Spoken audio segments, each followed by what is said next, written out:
dressed up in their war gear and their camouflage, and they're lining up, and they're doing all this just to buy a video game. I'm like, okay, man, get a life, because I know what you're going to do. You're going to be cooped up in your house for the next 20 years. Well, no, not that long, because it doesn't take that long for a new game to come around again. But on the other hand, it's like, bravo, you guys, because I'll tell you why I commend you for having that kind of passion. Because when it comes to music, oldies records, man. Yeah. Remember the days when we had to wait for an album to come out, wait for the store to bring in the record, and it's like, oh, when is Talking Heads gonna release another album, and then when's it gonna be in the store so I can buy the album and listen to all of those songs for the first time? We don't get that anymore. No, we don't. Because everybody's all, I gotta hear all the clips online, and I gotta just download all the songs as soon as they become available. I hope I can get it for free. Okay?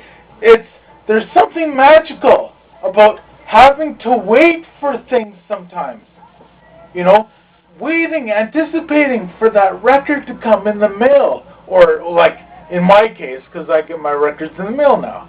Okay? Hey. I listen to some sound clips, but that's about it. I just get the record. Sometimes I just see a record and I buy it.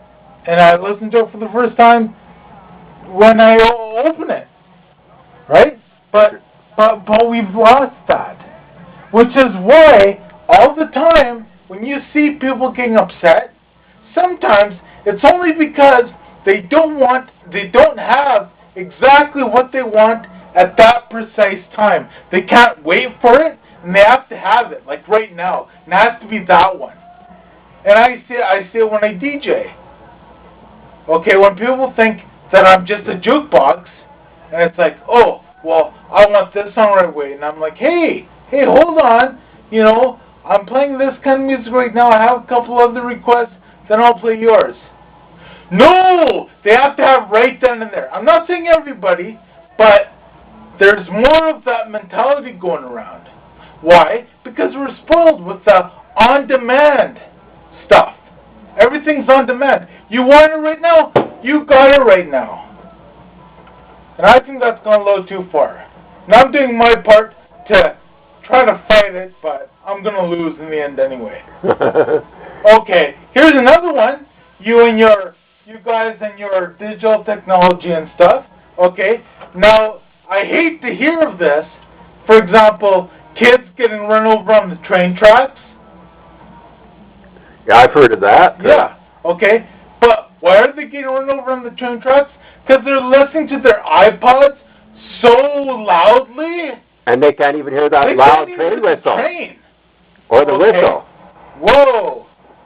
Ooh. Okay, well that record's over. Okay, so you know, all I have to say is, you know, everyone thinks. Okay, this reminds me of a news story I heard today just before I came, where more states in the United States are thinking of adopting the mandatory helmet laws for bikers, and then people in the biking association say, oh, that infringes upon our human rights, our rights to make our own decisions.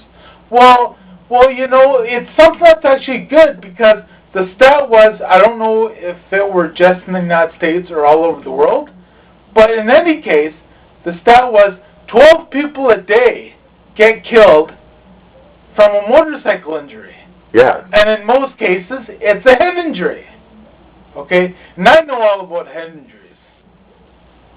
Okay, but the thing is, this is something that's good for you. And unfortunately, we do have to tell you to do this, because you don't think of it yourself enough. But, oh, my rights, and I want to have the right to not wear a helmet, and if I get killed, oh, that won't bother anyone, just my family and all my friends. And if you're in Canada, just, you know, everybody, you know, paying into Medicare and stuff, you know, we might have to pay more down the line, just because more bikers don't wear their helmets. You see that across the border there in Washington State all the time. Yeah. And they don't even wear a helmet of any kind. Yeah. Yeah. And so all I'm thinking is like, okay, you talked about your rights. Okay, well, where do we draw the line? Because isn't perhaps a traffic light an infringement of your rights? Like, you get told to stop at an intersection when the light's red. I know some people think it's an infringement upon their rights, which is why they just drive through the red light. But think about it. The lights are there to protect you and others. That's right, especially when the traffic is heavy. So I don't know. I honestly don't think I need to justify my stance any further. I think it stands to reason people should wear helmets when they ride a motorbike. Okay, and here's one more thing. Before we get, have you been paying attention? Have you chosen a song to play? Not yet. Okay, well that's okay, because I have records too. Oh, okay. So that's okay. So, I was listening to the radio, to the news radio on AM radio. That's where all the good news is, okay? And they're talking about how Seattle, I think it was, they have a designated part in the city, which is a camp for homeless people. Yeah, I heard about that. It's a camp where homeless people can go. They're not being jailed. They're not being imprisoned there until they find a better solution. They have a camp. Okay, fine. And they're talking about doing the same sort of thing in Vancouver. And then I love hearing these people call in and make comments. And you know what this one guy said? What did he say? No, you don't know, so that's what I'm going to tell you. Okay. Okay. I'm listening. He says it's like Nazism.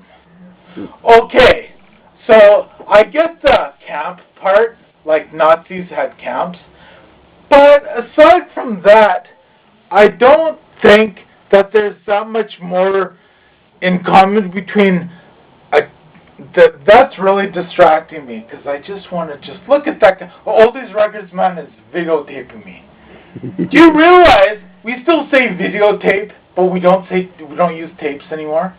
That's right. It's digital nowadays, so it's not a tape. It's just a memory card. So if I hear somebody say I'm videotaping you, I'm going to say, hey, don't make fun of my usage of vinyl then. But anyway, so the thing is, it's like, okay, you know what? We're not taking homeless people to a camp and putting them in a pit and making them die. We're not doing ethnic cleansing here. Okay, this idea of a camp for homeless people has nothing to do with Nazism. So before you say anything, think a little bit. Okay? You don't have to be right all the time. I'm living proof of that. You don't have to be right when you talk all the time. You just have to have a point. And use some basic reasoning to justify your stance. Okay? So anyway, I just think it's pretty absurd to be equating a camp for homeless people to Nazism.